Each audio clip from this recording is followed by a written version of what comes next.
Well, hello, everybody. Welcome back to the Litok podcast. What is now the bi-monthly podcast of Palabra. It is episode 3, and my name is Sam Mendez, and I'm currently fighting a cold, if you guys can't hear that.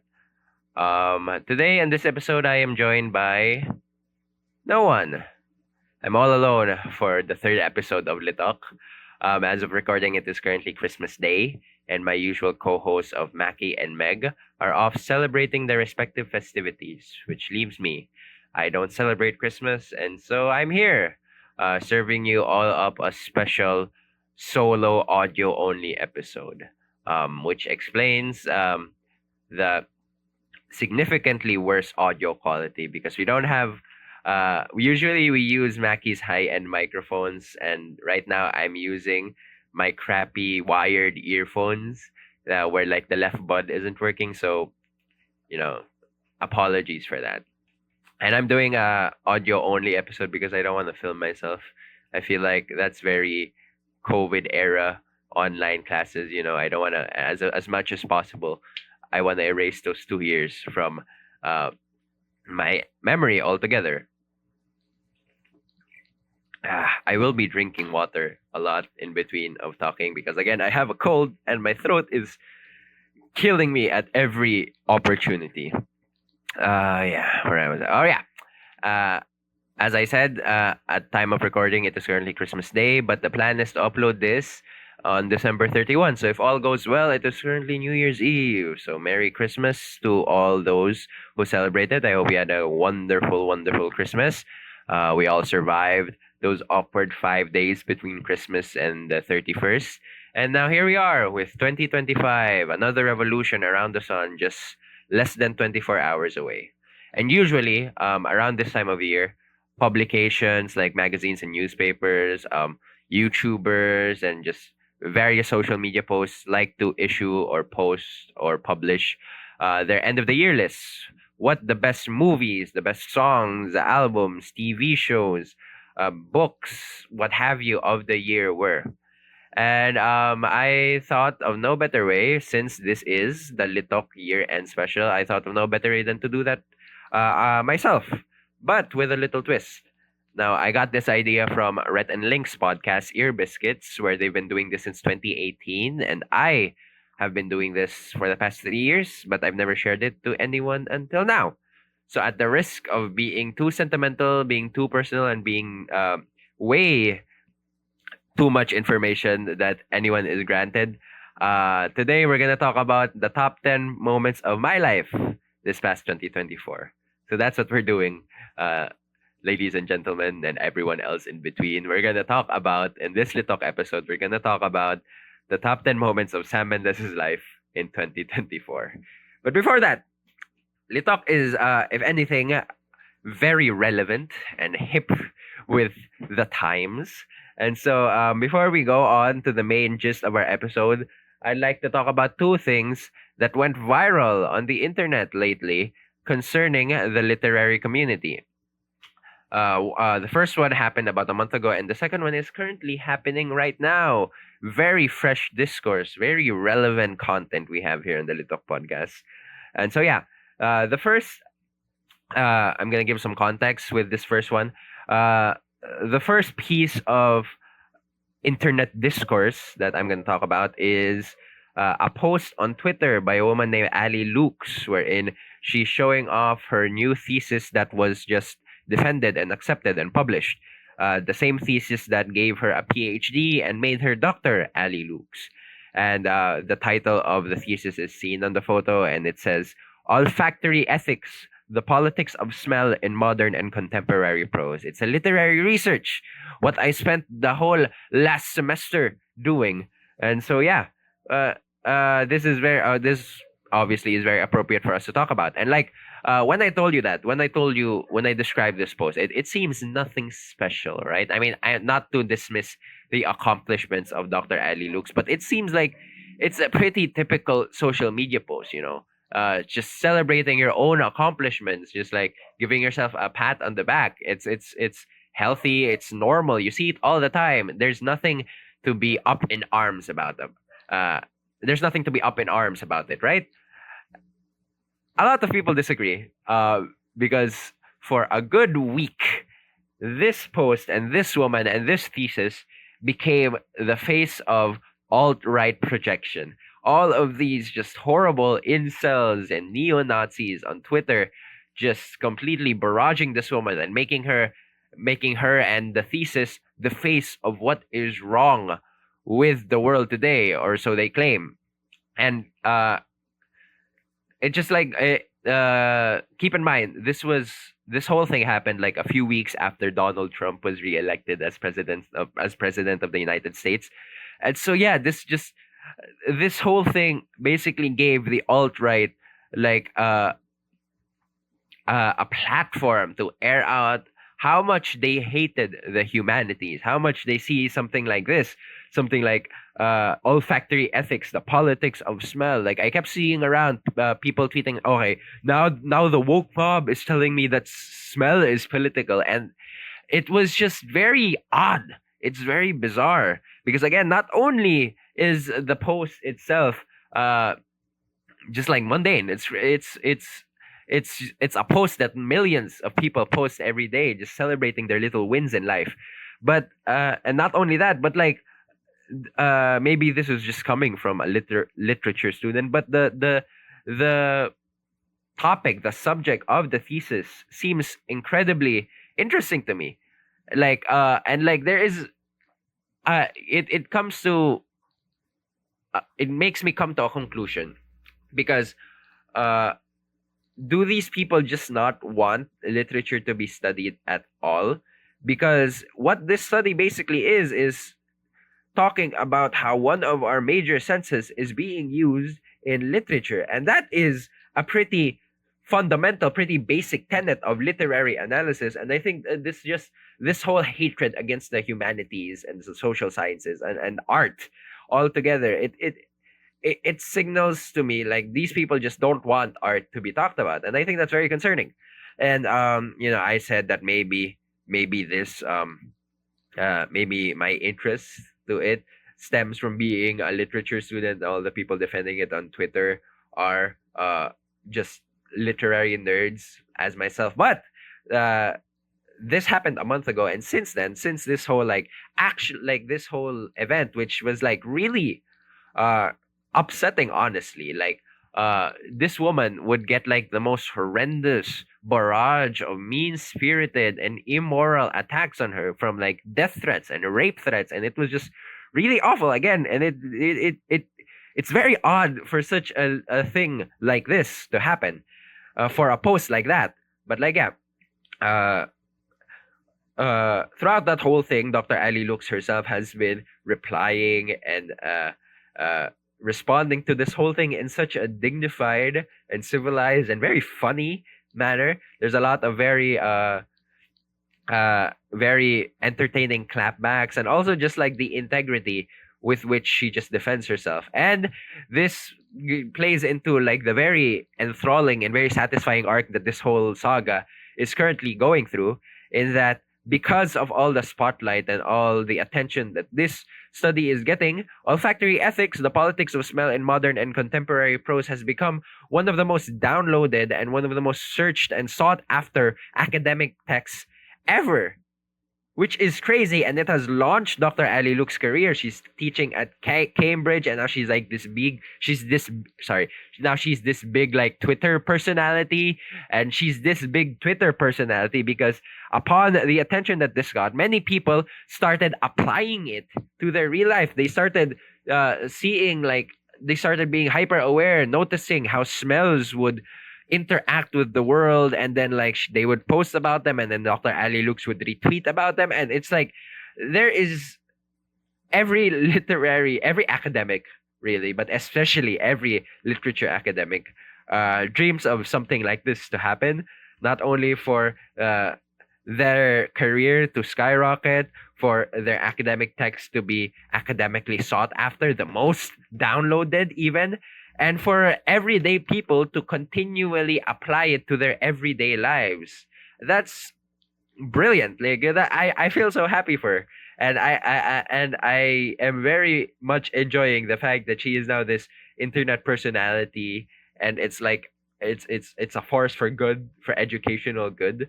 Someone said she's the female version of the menswear guy on Twitter, and like they had a little back and forth that was like really fun, and it was like, yeah, I'm so happy for her, and I'm glad that that's how this is currently where it's at right now. You know, this past few years, like the whole internet alt right, Gen Z Andrew Tate people, like that whole thing has left me and a lot of people like really depressed and really hopeless. But I think this is a shimmering light, and I think it goes to show that like as much as we have proven this year that we are so susceptible to the alt right lunacy, the alt right nonsense, we can so easily also reject it and then uh go to the realm of like humanities and academics and literature and art. Like we can reject that stuff and say, no, this is good, this is important, this is knowledge, this is educational. And I think that's good. And it bodes well. When I told my fellow course mates about this, there was this like overwhelming sense of depression. There was like, oh, this is what we're headed towards. It's like it's either you die in obscurity or you gain infamy with the Nazis. It's like, is that what we're doing? Is that what our final thesis is gonna be? But like now, it's like there's reason to be hopeful now because like I wouldn't mind, and I don't think any of my classmates would mind if our thesis were anything like what happened to olfactory ethics, the politics of smell in modern and contemporary prose. So yeah, it's a pretty hopeful ending. So yeah. And for the second piece of internet discourse currently happening today on Christmas Day concerns Christopher Nolan's next movie. If you don't know, Christopher Nolan is like this big film director. He just recently directed Oppenheimer, which was this big box office success, surprisingly, for a biopic, and like won all the Oscars, including Best Picture. And now he's like very sought out. He was always very sought out because Christopher Nolan is one of those filmmakers that uh, can play both critical and commercial success. Like they will make the critics and make the Oscars love them, but also give like millions and billions of dollars towards the studio. So like yeah, and so ever since Oppenheimer, everyone's been waiting. Oh, what is Christopher Nolan's next move? This is gonna be like the biggest blank check. They're gonna allow him to do everything because he has proven that he can do no wrong. And so yeah, and recently, I think it was just yesterday or 2 days ago, as of filming, it was announced that Christopher Nolan's next movie is going to be an adaptation of Homer's Odyssey. And so, yeah. And so, with that, all of the reactions like, "Wow, Christopher Nolan making this fantasy epic. That's so crazy." And until today, like all the hype is pretty much still with that momentum, and it's coming in 2026, which is not that far away. And so, yeah. And of all, this is all context for the discourse because on all these hyped reactions, there was one tweet. It's always Twitter. There's this one tweet that went viral of a user named Matt Ramos, who is this internet personality who basically he's one of those movie guys.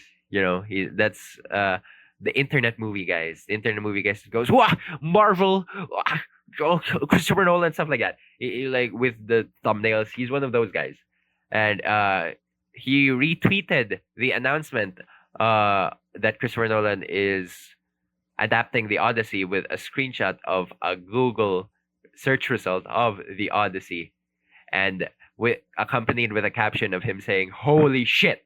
So basically, he saw this, did not know what the Odyssey was, Googled it, screenshotted it, and then tweeted it. And here comes the discourse. This has become a whole cluster.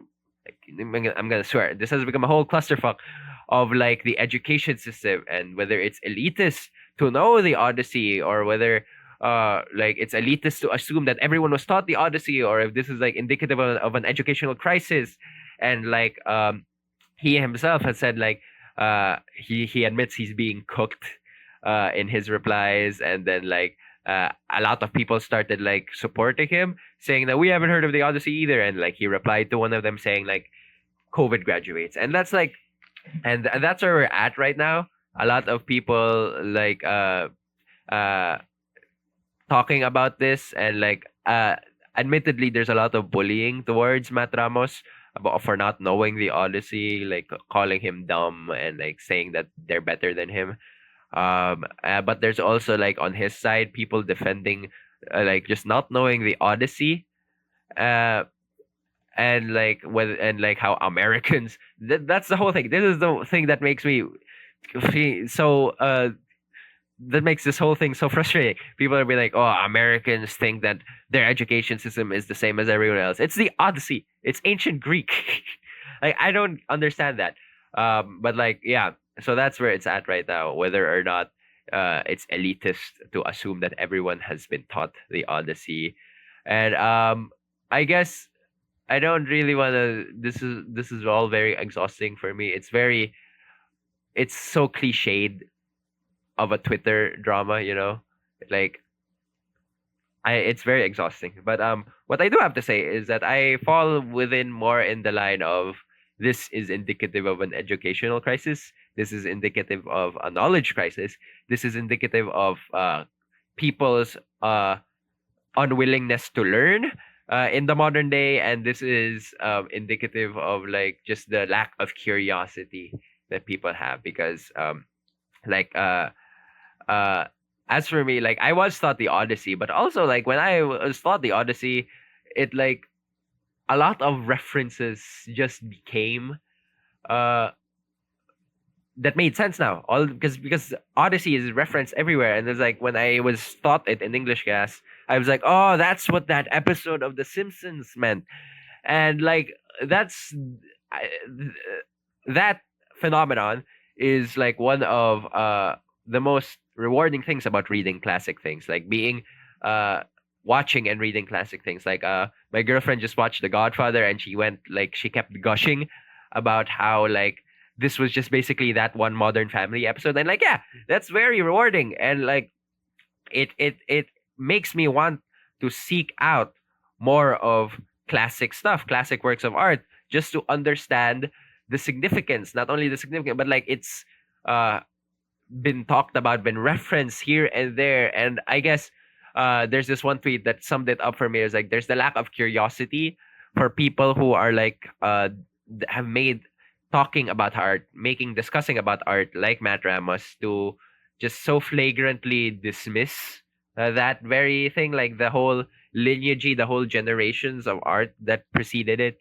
And I think that I agree with that. I think it is very upsetting for me that like again like someone pointed out that Matt Ramos likes the Eternals, the Marvel movie, and pointed out like, well, does he think like Icarus is just like a fun name? Like, yeah, that's that's a funny point. But like, yeah. With that being said, I think a lot of people are being really mean about Matt Ramos being uneducated, and like, and the fact that he claimed he was a COVID graduate just like gives him more leeway.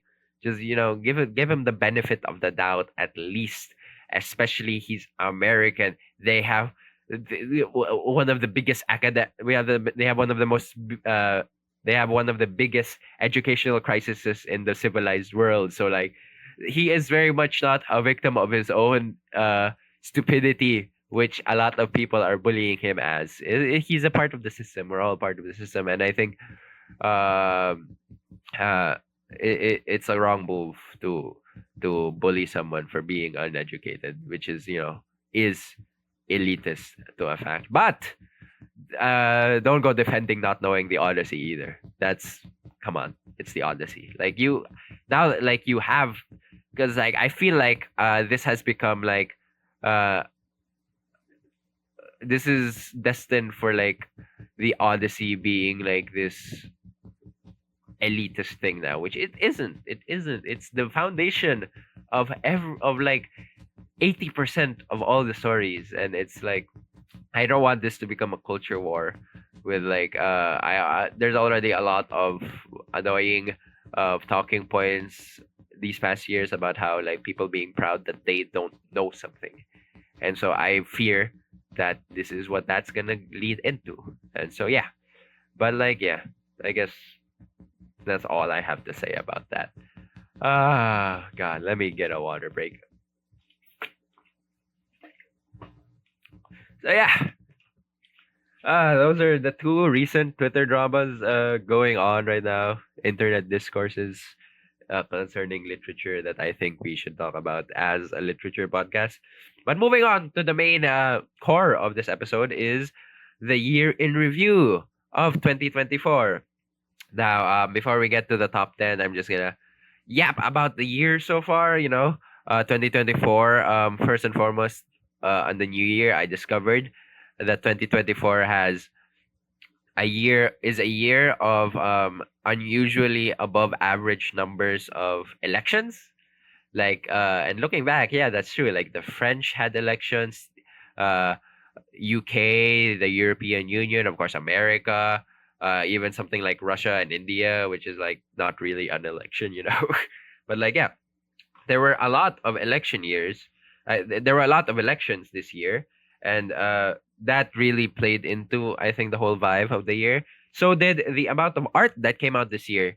There was like it basically it felt like the first normal year after the pandemic, because even though 2022 and 2023 were like years that like we were past quarantine and we were trying to move on, but like every movie, a lot of books, a lot of the songs that came out were like either delayed because of COVID, and so are just now being shown, or like were made during COVID, and so like there was like COVID was still following us around. But this year, 2024, I think felt like the first year where like we have shaken off all of the COVIDness in terms of the art, and I think that has brought forward a really interesting year. I wouldn't say a really good year, because it again, there were a lot of elections this year that did not go as planned. This year was known as the incumbent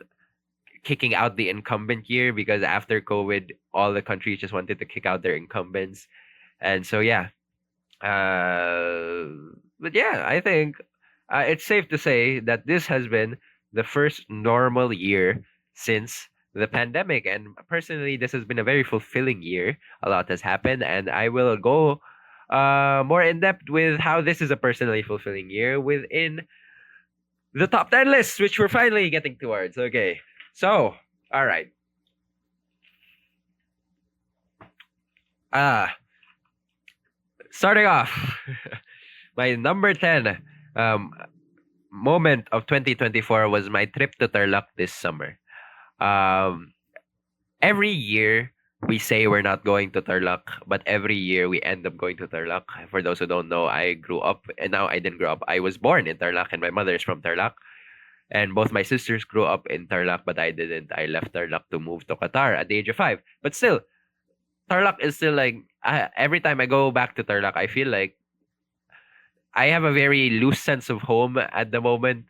I don't think there's a geographical place for me where I can point that that's my home. But going back to Tarlac, there is this sort of like connection that I do feel uh, going there. Like I do feel, I don't feel like completely integrated, but I don't feel completely isolated as well. I don't feel completely detached from it. So it's always nice to go back to Tarlac. It's always nice to see my nephews. Sorry, it's always so nice to see my nieces and my one nephew.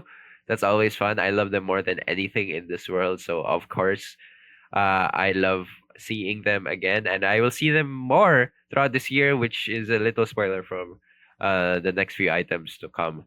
But like yeah, Tarlac, and I saw my cousins, and I think for the first time ever, I really gelled with my cousins, barely because I was tipsy, but like I felt welcomed. It felt fun, and it was a really really fulfilling trip, and I really loved being in Tarlac. And the only reason this isn't any higher is because the reason we went to Tarlac is for the funeral of my dear uncle, who was the uncle that that my mother was closest towards, and so like that was very sad, and it was very sad to go to that funeral. It was very sad to see like the family. It's such a cliche at this point to say that the family is only ever reunited. We can only ever find the time to be with each other when one of us has already died. And like every year, it seems it's getting to a point where that happens more and more. And like it very much signals an end of an era. But like yeah, but like despite that, we were together for the first time. We were very rarely together, and it was fun. And I love Tarlac, and we went to Pampanga, we went to Zambales, and so yeah, that was fun. Yeah, that was a fun trip, even if it was for a somber and very soberingly sad reason. So yeah. Next, my number nine moment of the year is the two times. See, I told you guys this was a very personally fulfilling year, and so a lot of these moments are cheats because I combine a lot of them. Because if so, like I couldn't choose, and I combined a lot of them into categories, and this is the first one that's like that. Number nine is the two times I wore a dress. Okay, so again, this is running the risk of me being too sentimental and personal, and but this year is the year I discovered my sexuality as bi, and so yeah, and I guess I just wanted to uh these two times that I wore a dress, even though they were uh both were done with the intention of humor. I wouldn't say it's like that. I did this solely because of expression. Like I did this because I don't know. I thought it would be funny, but also I kind of wanted to wear a dress. I've always wanted to wear a dress in public. I always wanted to see how it felt, and both times, the second I wore it and walked out in public, I was so scared. But both times, it just like went away. It went away, and I felt really rather free. The first time I wore it was for my classmate Fidel's birthday party, which was crazy because it was at this really fancy hotel, and I wore Meg, my the usual co-host. I wore her dress, and I stretched her out at the shoulders. Both times I wore her dress, two different dresses, even, and that was so fun. And it was like we were all laughing at how absurd it was, but also it felt good. It felt really good for some reason. It felt very freeing. And right afterwards, it was like the moment was like, okay, I'm not denying that I'm not the fact that I'm not completely straight. Like it's undeniable at this point.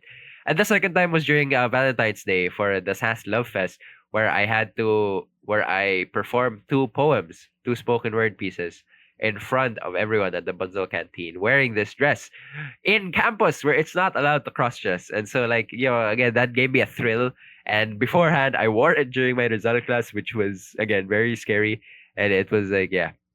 And again, I'd be lying if I said it wasn't a large part of it wasn't for the humor, for the shits and giggles. But I think it felt really sort of fulfilling for me for some reason. And one of my biggest regrets this year is that aside from those two moments, I have not worn a dress since.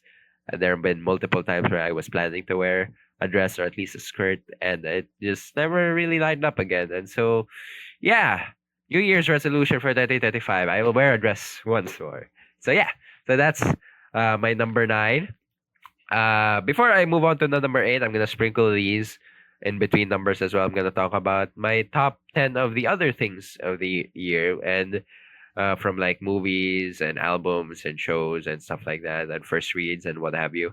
I'll be sprinkling them in between my main moments.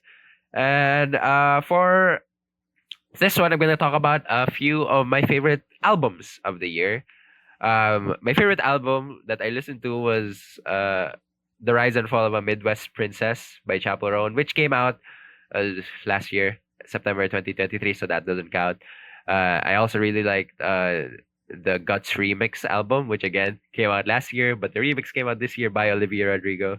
So like those 2 years, those two albums are like don't count. My opinion on the best album is "Too Sweet" by Hosier, and he got snubbed again at the Grammys. this happens every time, and it's but like yeah, Too Sweet by Hosier. I really like Method Adapter by Ellie Buendia. It's my favorite OPM release of the year. And then the rest are like is pretty basic. I like Short and Sweet. I like Brat. I like Chromacopia by Tyler. I like Beyonce's Cowboy Carter. I loved GNX. Obviously, I love GNX, and I loved people. Y'all are sleeping on this. People have been sleeping on Brando Stone and the New World by Childish Gambino. It's great, and he's back. And I am very frustrated that not a lot of people are talking about it. But overall, I think Too Sweet by Hosier is the best. I can't get enough of that Irishman. Oh, the Catholic guilt. Oh, it's very good. So yeah, moving on. My number 8 moment of the year is all the conventions I went to. And listing them off, I went to Sulyap sa Sining, which is the DCLL convention this April, I think.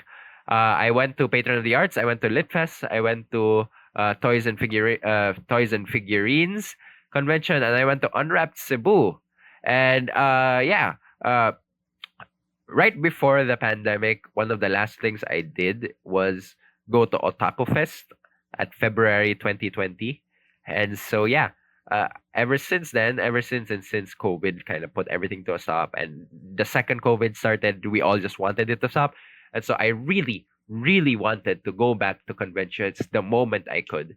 And the closest moment was last year in 2023 when I went to Litfest, and that was the only convention I went to that year. And so like once 2024 was coming around, that was my resolution. I will go to more conventions, and I did. Sulyap sa Sining, I was required to go to, and that was that was really fun. Sulyap sa Sining was kind of like me and my officers' dry run on being officers, and I think that was a lot of fun, and I think it was a really big success. Patron of the Arts. I went to Patron of the Arts very recently with my friend group, which I will be mentioning later again, because it was Rose Sliderich's birthday, and so she treated us to shakies, and we all went to Patron of the Arts at SMC side, and it was really great. It was really great, and it was like I don't know the whole convention life was just very overwhelming, overstimulating in the best way possible, and it was just awesome. Just going around these booths, seeing all the art, and yeah. Um, Next is Litfest. Litfest in Robinson's Galleria. Which I think they have successfully pulled off their redemption arc from the previous year. It was very good. Again, it was just really nice going around, and I think Robinson's Galleria is a very underutilized convention spot because I think I really loved the whole uh I really love the whole flow of the whole thing. I did not catch Dr. Silmi Harris's talk there, which is very unfortunate. But yeah, Tofigon on Ayala Central Block. I went there and I just looked at the toys and figurines, and oh my god, these vinyl figures and all these action figures and all these like tabletop gaming, and there was a Beyblade competition. It was like the embodiment of my childhood. And it was like everything I ever want. Like the second I become a billionaire, I am doing that. I am liquidating everything. I am closing down all my businesses and spending it on just these figurines. And so yeah. And next is Unwrap Cebu, which was a Christmas convention at Oak Ridge. And that was also a really good convention spot, but I think it's expensive. So, that's why not a lot of conventions are there. But it was a really good spot. Not much art there, but there was a lot of trinkets and food. Oh, the food was good. But that was definitely the most expensive of the conventions. And so, yeah. I really loved going to conventions this year. I am making it a point to go to more conventions or go to the same conventions next year. And yeah, I think that's just gonna be a part of my yearly routine. Moving forward, going to conventions. It's just there's such an appreciation for art, and just like it's a nice atmosphere. Like I said, it's overstimulating in the best way possible. So like yeah.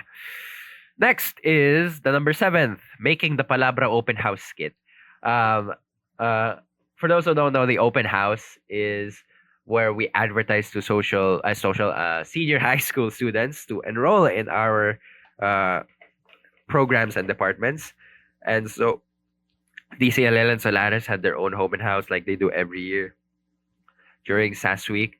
And very last minute, me and my good friend Mel decided to do a little skit. Literally the day before the video, our promotional video was to be shown at this open house. We wanted to make a little skit before the promotional video, and we did it.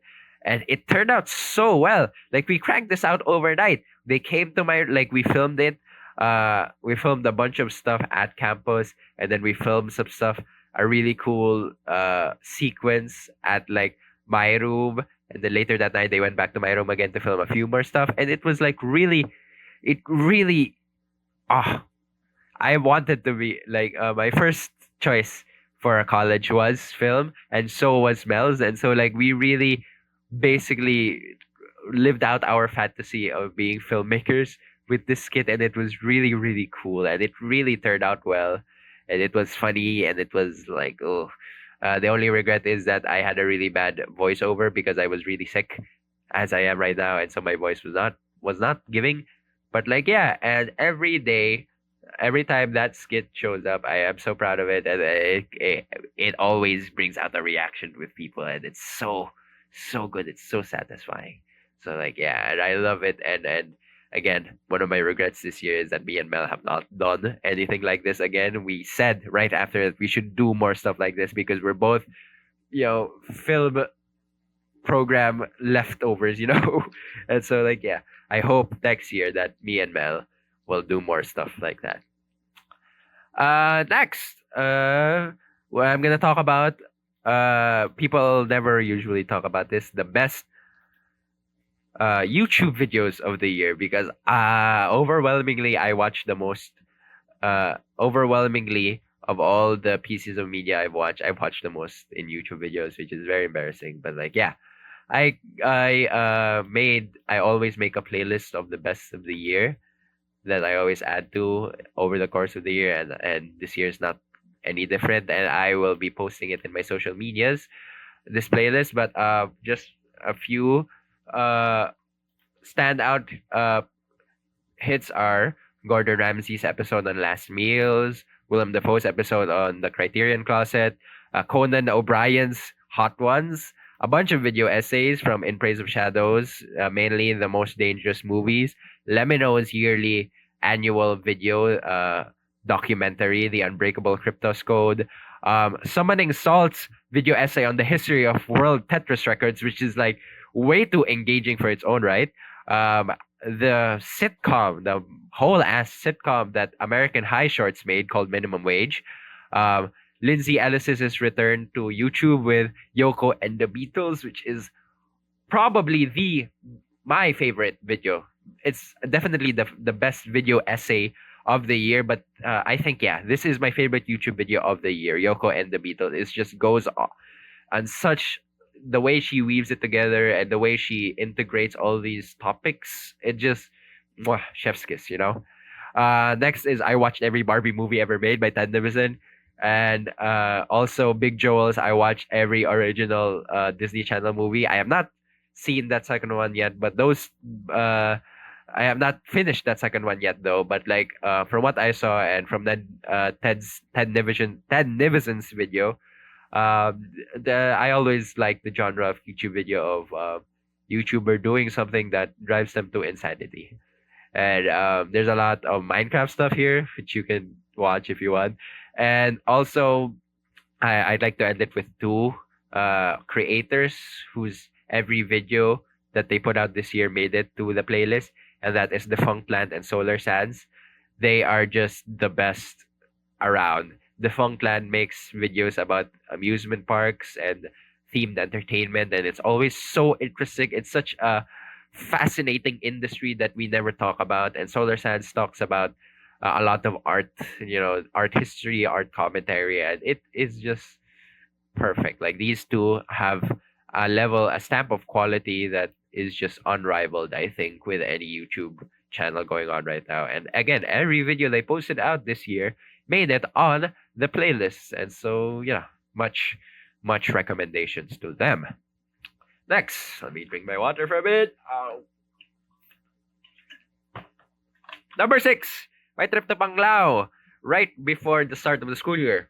I mentioned my nieces and nephew. I love them, and I loved seeing them in the Tarlac trip. Uh, their family, my sister and my brother-in-law, surprised us. Like, we already came home from Tarlac. We're here in Bohol, and they surprised us by showing up unannounced here at Bohol, and it was such that was definitely a very big highlight of my year. Just seeing my little nieces and nephew just run towards me from our front yard and just give me a hug. And spending the whole day with them, watching Adventure Time, arguing with them uh,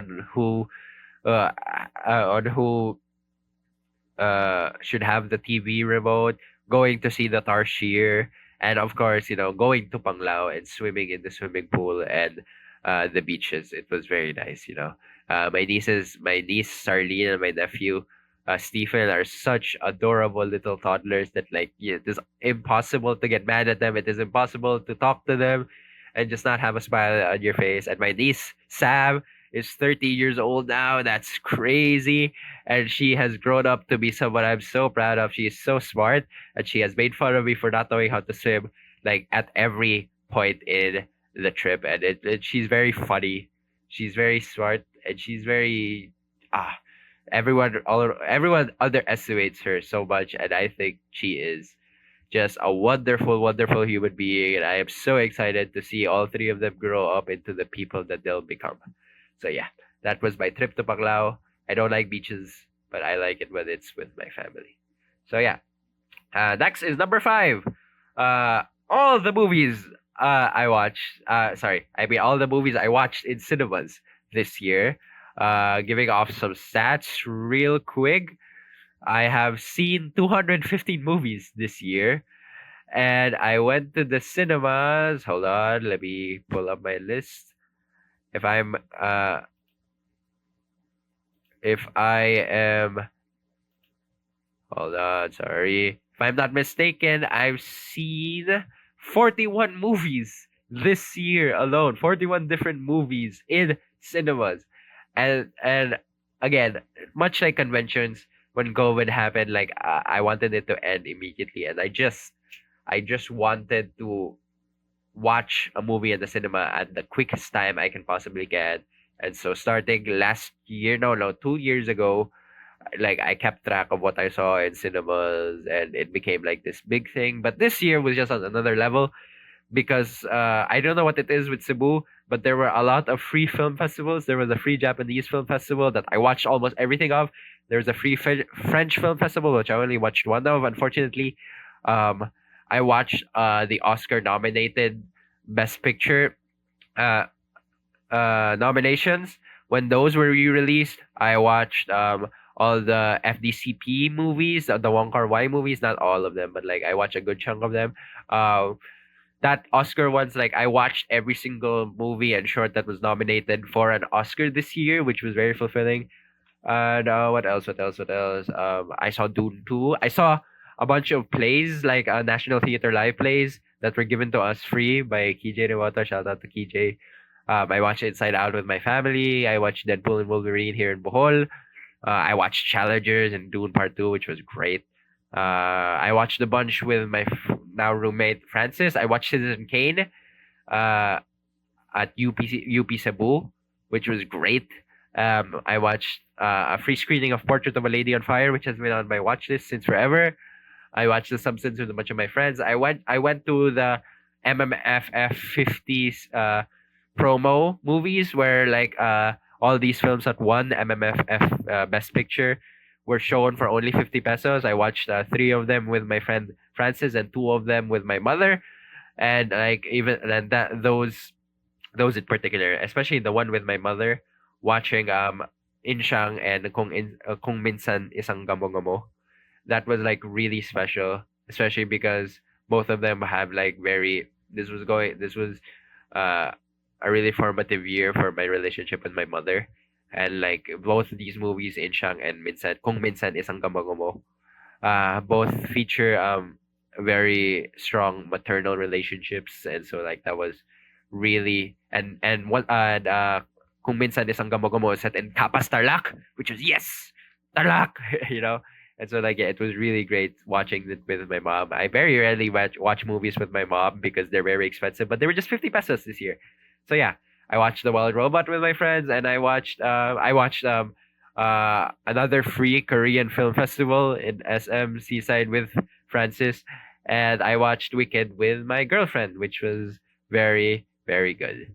And so yeah, a lot of movies. There is something I will always all my friends make fun of me for how much I love going to the cinema, and they call me elitist, and maybe it is expensive, but like given the fact that a lot of these were free, and I just really just there is something about just being surrounded by a lot of these people and just having their attention only on the movie. It was very it's a very special thing for me, and especially going alone. I love going with friends, but sometimes about just going alone by yourself to these movies, it's special, and it's something I recommend, to just go to the movies, turn your phone off, just focus yourself.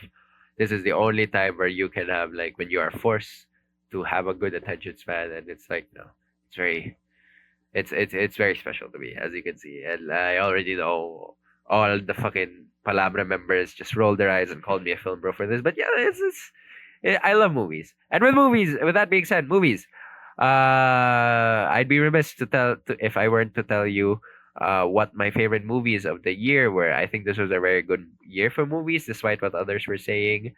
And yeah, there were a lot of movies, and unlike 2023, I saw uh more of what I wanted to watch than I did with 2023. I think 2023 was a better year for movies, but before the year ended, there was a lot that I hadn't seen yet because it wasn't made available to us yet. But now here, there are still a few. There's still a few. I haven't seen The Brutalist. I haven't seen Queer. I haven't seen A Real Pain.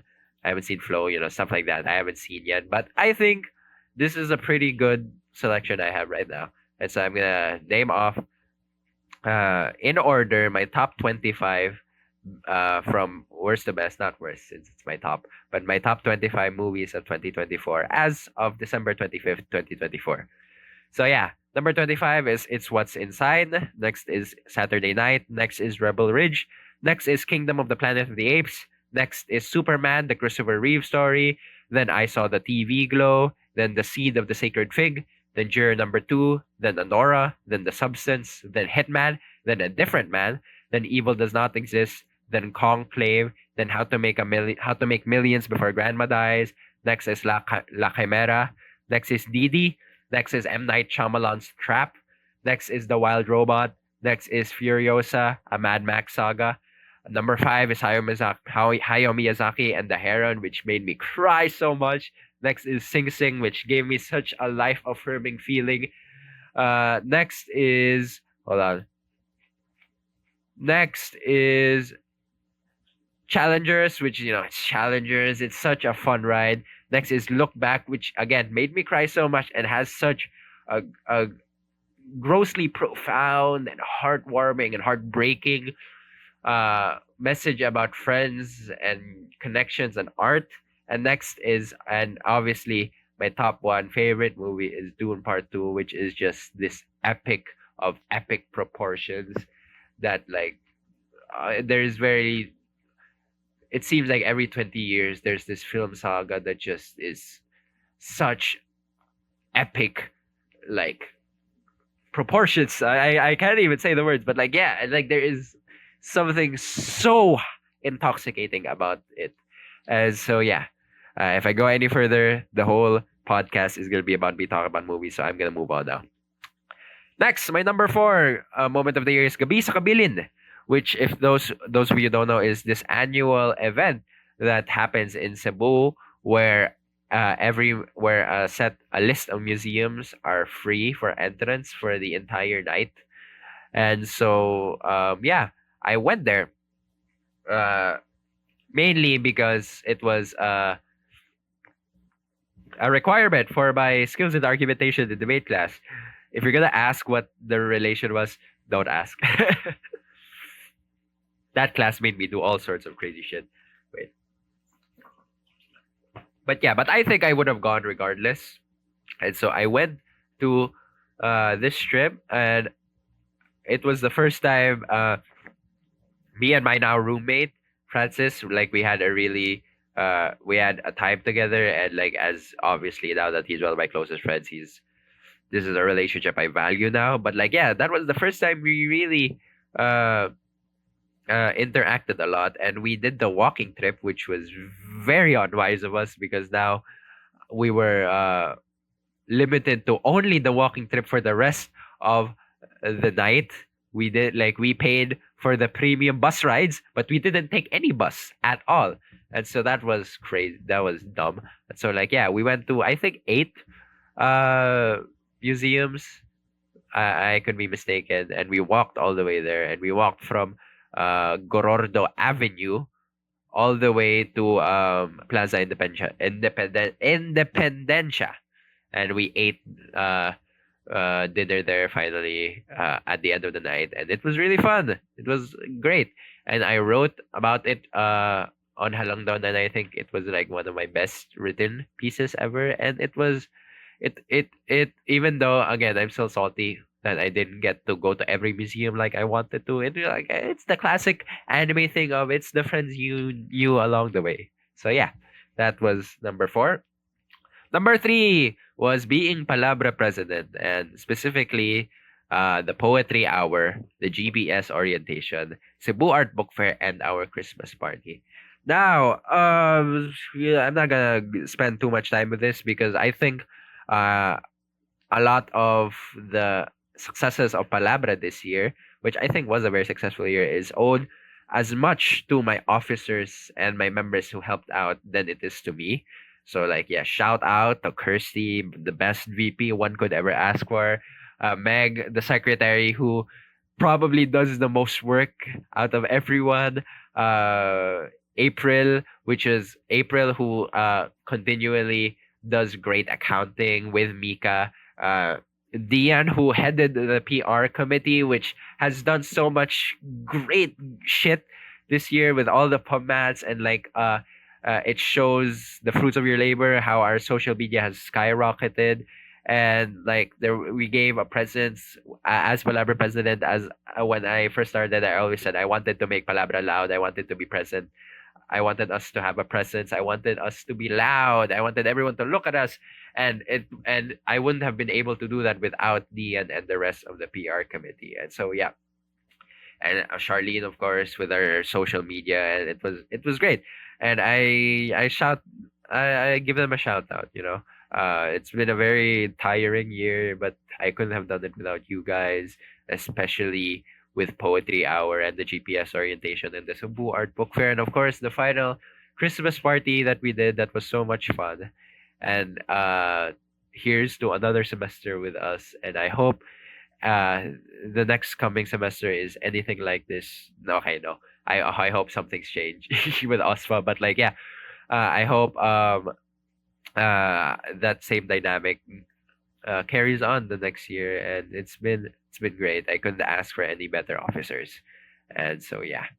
Next, seeing as I am a literature student, I will name all my first reads. I read 2 novels, a collection of 4 plays, 2 poetry books, and a textbook. I finished the fucking textbook, you guys. That's crazy. So yeah, my first reads were Cave and Shadows by Nick Joaquin, Tropical Baroque by Nick Joaquin, Biblioepsy by Gina Apostol, Poems in the Manner of by David Lemon, Every Moment Was You by Hate One, and Cultural Studies, A Practical Introduction by Michael Ryan. So yeah, the best book I read was definitely Cave and Shadows by Nick Joaquin. That was also the topic of my literary research with Megan and Charlene. And it was Nick Joaquin has continued to be my daddy. And if all goes well, I still plan to read 2 more books. I'm currently reading Before the Coffee Gets Cold by Toshikazu Kawaguchi, which is the Manito Manita gift that April gave me during our Christmas party. And it's pretty light read. I'm about halfway through, and if I finish that, and I finish John Steinbeck's Of Mice and Men, those 2 will be on this list as well. So yeah. Next, number 2, getting past freshman year. So to give some context, I first enrolled in college at 2021 in LCS, BA LCS. And if you guys didn't know, that happened that year. And so after the first semester, I stopped. And after that, problem after problem just kept happening. We didn't have the money. I got sick. And so what happened was I stopped going to school for 2 years. And of course, last year in 2023, I came back and I was still a freshman year. I was still a freshman. And so this year was finally, after about 3.5 years of being in limbo, I finally got past my freshman year. And now I'm sitting talking to you all as a sophomore. So yes, it's very satisfying. And those 2 years that I wasn't in school was just the most hypnotically uh, monotonous, horrible years I've ever lived. And it was really good, not only being back in college, but finally finishing that freshman year. It felt as though my life had a sense of progress once more, which it was very much like it was not for 2 years. It was something I had lost and have found again. So yeah, that's my number two. Getting past freshman year, just moving on with my life. It was very nice. That leaves number one. But before that, some honorable mentions. Again, this year was a very personally fulfilling year for me. So there was a lot of things I haven't mentioned. Um, so yeah, here's a few quick-fire honorable mentions. That time I went to Sinulog and I saw Shell Jokno and Risa Ontiveros in person beforehand. I played badminton, not only in PE, but a trip with Francis, Clarence, Rika, and Nina. That was really fun. I went to Largo Debate Cup for a second time this year with Mary, Mika, and Iana, which was very good. I love debate, and Largo Debate Cup is always so fun. Um, I was chosen as a panelist for Hulma Workshop by my good friend Bashivdi Cadet, my good friend who was also my old senior high English teacher. But she chose me to be a panelist for a Hulma Workshop, and I got to read and critique a lot of the poems by senior high students, and I saw a lot of really potentially uh, incredible poets in the future there. Like there was this one piece called Prometheus Unbound, which that was not the title. It wasn't Prometheus Unbound. Oh my god, I will eat your liver. Sorry, it reminded me of Prometheus Unbound. It was I will eat your liver, which was really great. Which was like, yeah, I am envious that I didn't make it. That was that good.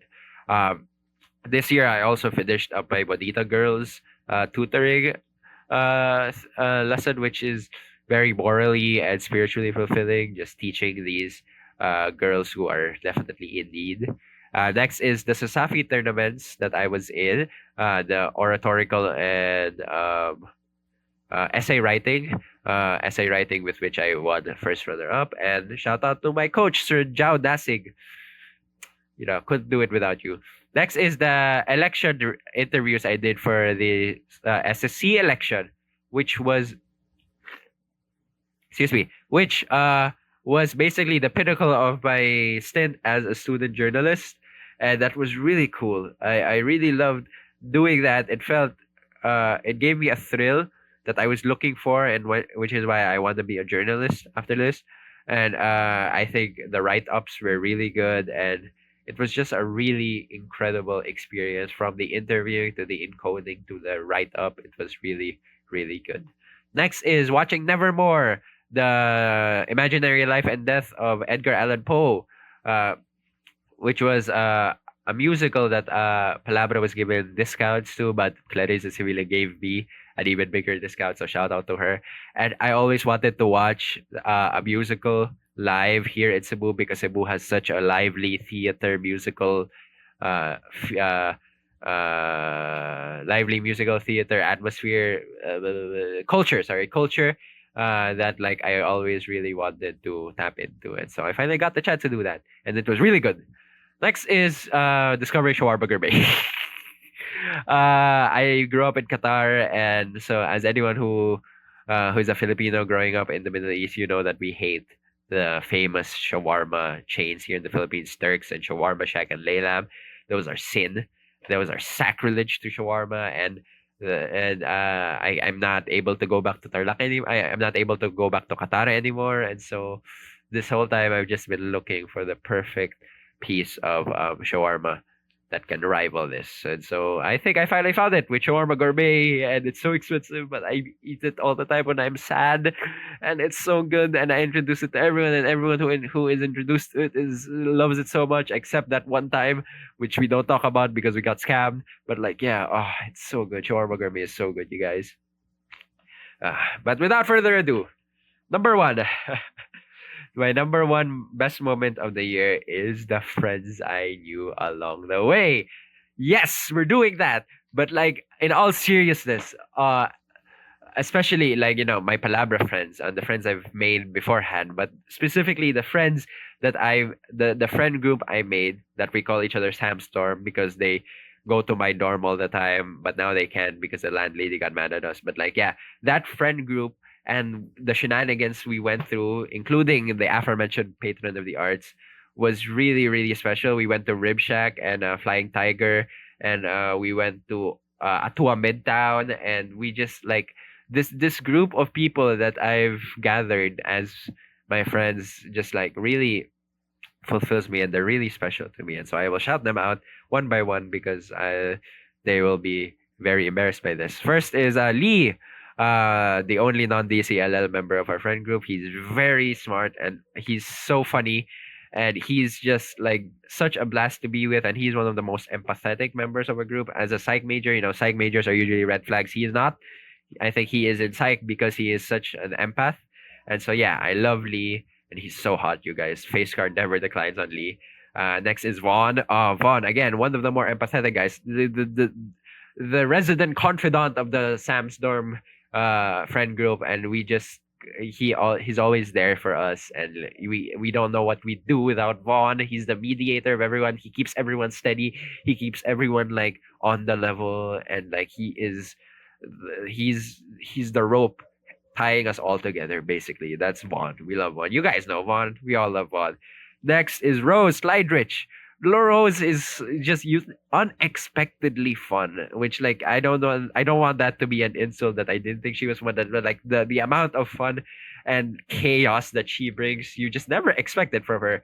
And it's always such a blast to be with Rose. And again, she like everyone, the input she gives is very empathetic. She's always there for us, and we couldn't ask for a better friend.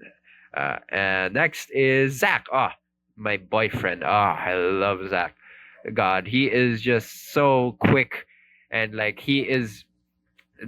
No one matches the amount of funny and heartfelt that Zach has, and like the moment that the way we can just switch back and forth from being funny to being serious to being funny to being serious, and without it ever being weird, and it's just so great. I love Zach. You guys know Zach also. You probably love Zach as well. Next is Vincent. Vincent makes me laugh like no other. That is Vincent for you. Like Vincent will make you spend the entirety of a day just laughing. He'll say something funny at the morning, and then you'll remember it in the afternoon and start laughing. And he just makes everyone smile, and like he is always there for us. And he is such a valued member, and it's always so fun when Vincent is here. Yeah, I love Vincent. Next is Francis, my roommate. I don't think anyone has ever matched me in terms of how good of a taste in art he has. He is so intellectually vocal also. Like he is so well said. Like he not only does he have good taste, he can very much portray those good opinions in a very succinct way. And I don't think anyone has ever come close to that quality. And Francis is also very artistic. Like he has crippling self-doubt, but I think he continually shows that like he picks up like a pen or types out a poem that like he doubts himself, but then it turns out like really good. And then like he picks up a pencil and draws and says how he's bad at drawing, but like he's so good at drawing. We both did Inktober together, and every time he shows his drawings to me, it's like you are like he is a Renaissance man crippled by self-doubt, which is equal parts impressive and incredibly frustrating to see. And so Francis, you're funny, you're great, you're very talented, you're very empathetic, and you should believe in yourself more, and everyone loves you, and everyone thinks you're just great, and you probably hated that whole thing I just did. And finally, of course, Mary Clarence Quizon, my yeah, everyone knows why Mary Clarence Quizon is here. She's very, again, like Francis, she is just unbelievably talented and shackled by her own self doubt. And she is so funny and she's so quick witted, and she matches my vibe. She matches my freak at every turn. And like, I don't think anyone, even Francis, even has matched my freak more than her. And she gets me on the level that not many people ever get me. And so yeah, I love I love Clarence, I love Francis, I love Zach, I love Lee, I love Juan, I love Rose, I love Vincent, I love all my friends. And so just getting to know them, like it feels like I finally have my own friend group, like all the friend groups I've seen in sitcoms. You know, it's a very unrealistic expectation to have a friend group like that in Friends or How I Met Your Mother. But I think I got as close as possible to it with these people, and you know, we chat every day, like throughout this whole sem break, and it's been very, very, very fun getting to know them, and I would not trade anything and I would not trade them for the world, you know. And so yeah. So with that, that concludes my top 10 moments of the year in Sam's life. I don't think I got too sentimental and personal, but I don't know, you know. Thank you for indulging me in this nonsense. I hope everyone has a happy new year. And so yeah. Next, our segments, headlines. This is 1 minute headline reactions. This is when I read a headline I never read before from this day. One international, one national, one local, one in university, and I give off my 1 minute reactions to them. So number one, international. Yemen facing highest burden of global cholera outbreak. Who the World Health Organization warns. That is incredibly depressing. Oh my God, cholera outbreak. Damn. See, this is such an unfortunate time for that to happen because the misinformation out right now, like the World Health Organization, is not the trusted organization that it really should be, that it was a few years ago because of COVID. And so I pray to everyone in Yemen. I pray to everyone in Yemen and everyone, period, because apparently it's a global cholera outbreak. I pray to everyone good health and that they get through this. Next, national. DepEd's classroom construction in remote areas delayed up to 555 days. Bongbong Marcos just swiped the budget of DepEd, and just hearing this just goes to show how much of a horrible financial decision that is. But then again, DepEd, especially under Sara, was notoriously known for not spending what it needed to spend. So maybe they need to spend what they need to spend. But it is just very frustrating that in a country with such a visible and such a noticeable educational crisis, that the Department of Education continues to not be a priority, or use as a priority to twist out whatever political agenda they have, and it's never for the people, which it very well should be. And so this is very sad. Next, local. Talisay Police seized 20,000 pesos worth of firecrackers. Amping mo permi. Ayaw pag don't use firecrackers. Whoa, 20,000 worth. Like, shut up.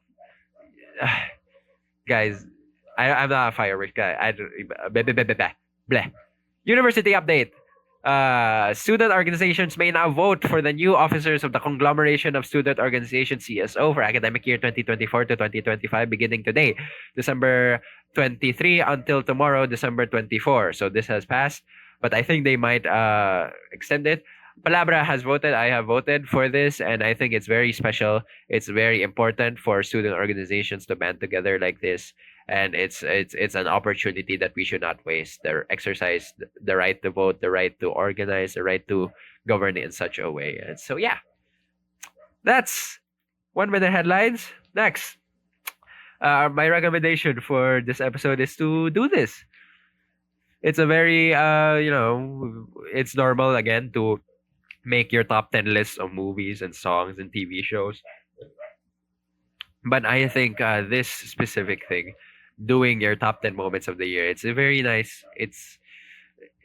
It helps you to not just see life as a year after year after year. You know, you look back, you see what your life has amounted to that year, and it's very fulfilling. You know, it's very good, very very introspective piece of work.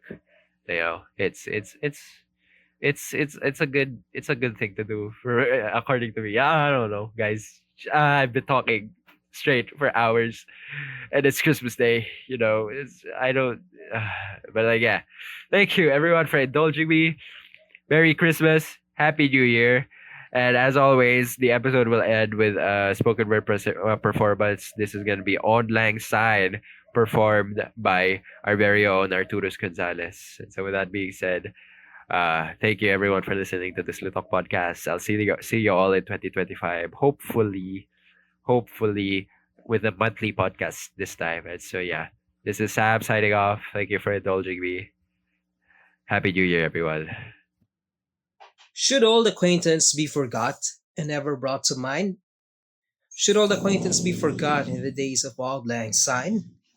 For auld lang syne, my dear, for auld lang syne, we'll drink a cup of kindness, yet for the sake of auld lang syne. And surely you will buy your cup, and surely I'll buy mine. We'll take a cup of kindness, yet for the sake of auld lang syne. We two who've paddled in the stream, from morning sun till night, the seas between us roared and swelled since the days of auld lang syne. For old acquaintance be forgot, and never brought to mind. Should all acquaintance be forgot, for the sake of auld lang syne. For old acquaintance be forgot, and never brought to mind. Should all acquaintance be forgot, in the days of auld lang syne. For auld lang syne, my dear, for auld lang syne, we'll drink a cup of kindness. For auld lang syne, my dear, for auld lang syne, we'll drink a cup of kindness. Yet,